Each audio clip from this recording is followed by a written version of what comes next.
আসলে আমার কান্না পাচ্ছে। মানুষ অনেক আনন্দে কাঁদে, আমারও সেই রকম অনেক আনন্দ। জীবনের শেষ প্রান্তে এসে, শেষ প্রান্তই বলি, যখন একটা কাজ করি মনে হয় যে এটাই বোধহয় আমার শেষ কাজ। তো এই দূরে আসবো না করেও আসলাম, কারণ ওই যে একটা কথা আছে, teaching and begging one cannot give up. আমি আবার এই ক্ষুদ্র মানুষটির সাথে যোগ করেছি অ্যাক্টিং অলসো। তো আমাকে ক্ষমা করবেন,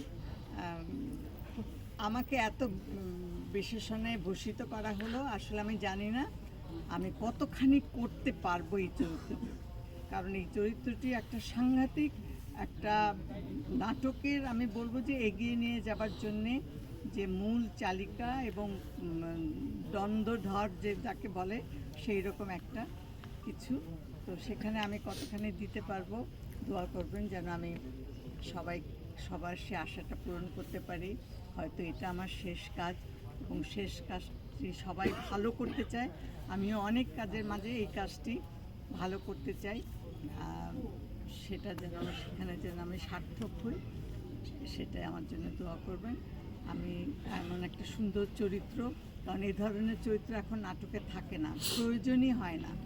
সমাজকে কিছু দেবার জন্যে, শেখাবার জন্যে আমার মনে হয় এরকম নাটক যত বেশি হবে, আমাদের সমাজ পরিবর্তনের যে হাতিয়ার আমরা বলি নাটককে, সেটাকে আমরা সাফল্যমণ্ডিত করতে পারবো। ধন্যবাদ।